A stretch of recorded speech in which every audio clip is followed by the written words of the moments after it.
और इसी बीच खबर करनाल से आप तक पहुंचा रहे हैं। करनाल से बड़ी जानकारी मिल रही है।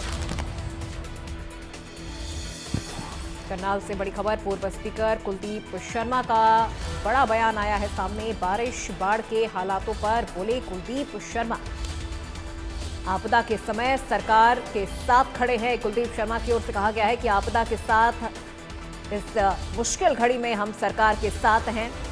अवैध माइनिंग से नदियों ने रास्ते बदले हैं। कुलदीप शर्मा ने अपने बयान में कहा है कि अवैध माइनिंग की वजह से नदियों ने अपने रास्ते बदले हैं। आपदा में हरियाणा और पंजाब, हरियाणा के साथ, जनता के साथ हम खड़े हैं। बारिश बाढ़ को लेकर कुलदीप शर्मा की तरफ से कहा गया है कि आपदा के समय सरकार के साथ हम खड़े हैं।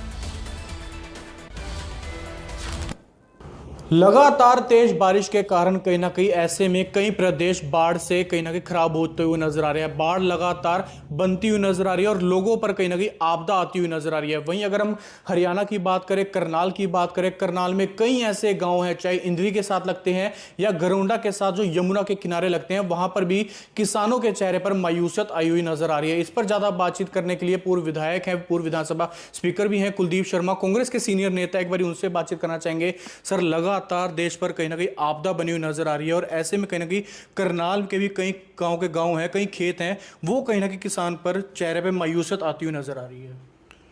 निश्चित रूप से 2025 में जिस प्रकार की बाढ़ और कहर पहाड़ों से बरसा है, चाहे उत्तराखंड की बात करिए, हिमाचल की बात करिए, पंजाब और कश्मीर की, प्रकृति के साथ जो मानव की खिलवाड़ है उसका नतीजा सामने आ रहा है। दूसरा, जो इलीगल माइनिंग हुई है, इलीगल माइनिंग की वजह से नदियों का जो कटाव है और जो बहने का रुख है वो बदला है। एलुवियन और डिल्यूवियन एक्शन हुआ है, जिसकी वजह से नदियों ने अपने रास्ते बदले। ऐसे में जहां प्रधानमंत्री कल जा रहे हैं पंजाब और हिमाचल की परिस्थितियों का जायजा लेने, हम ये भी आशा करते हैं कि पंजाब को और हिमाचल को, चाहे उत्तराखंड में और कश्मीर में जहां भी नुकसान हुआ है,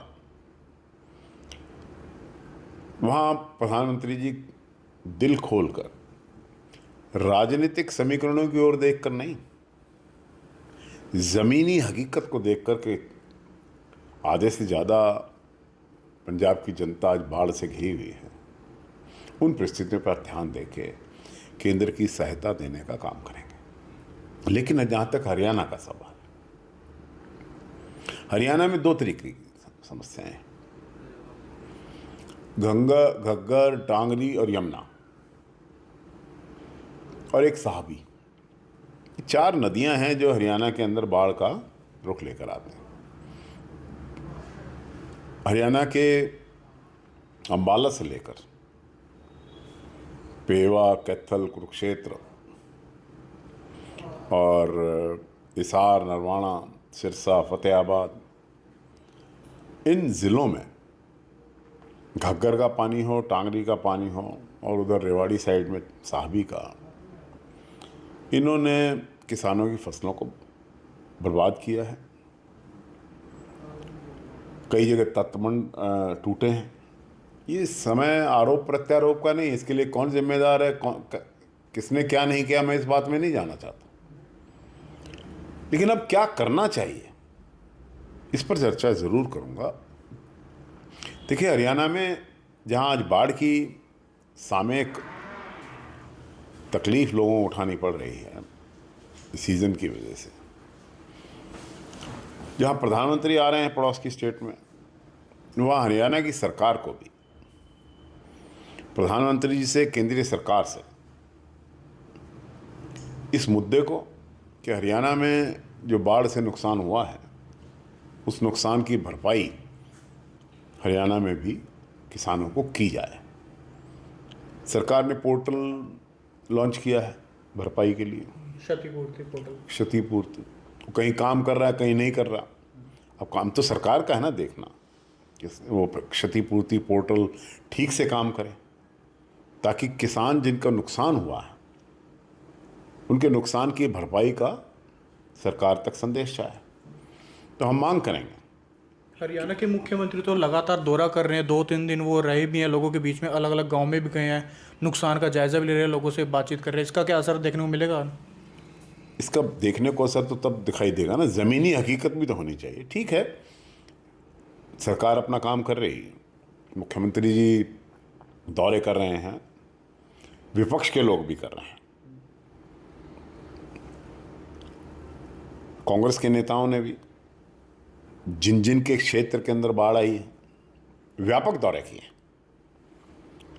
लेकिन किसानों की क्षतिपूर्ति की भरपाई के लिए सरकार को आगे आना होगा। ऐसी परिस्थिति में माननीय मुख्यमंत्री से हम मांग करेंगे कि हरियाणा में 2 तरीके का है, एक तो बाढ़ से बहुत नुकसान हुआ है और दूसरा सेम का पानी है। लाखों एकड़ ज़मीन है रोहतक से लेकर और हिसार तक, जहाँ ये केवल इस साल बाढ़ का हो सकता है, वहाँ तो हर साल होता है सेम का पानी। सरकार को एक समायोजित समुचित योजना बनानी चाहिए जिससे सेम के पानी का से किसान को कोई निजात मिले। लाखों एकड़ भूमि आप देख लीजिए सेम के पानी से ग्रसित है, रोहतक से लेकर और सिरसा तक, नरवाना, हर जगह। तो उस क्षतिपूर्ति तो उनकी भी होनी चाहिए, जिनका सेम का पानी या सब सॉइल वाटर जिस पे आ गया है, उनकी भी क्षतिपूर्ति सरकार को करनी चाहिए। आपने उस साइड का बताया, लेकिन हम भी देखते हैं, अगर करनाल की बात करते हैं, करनाल में भी लगातार ऐसे कई गांव हैं जहां पर हर साल यमुना का पानी आता है। इधर कुंजपुरा के आगे तीसरी बात पे मैं आ रहा था कि करनाल नहीं, आप यमुनानगर से लेकर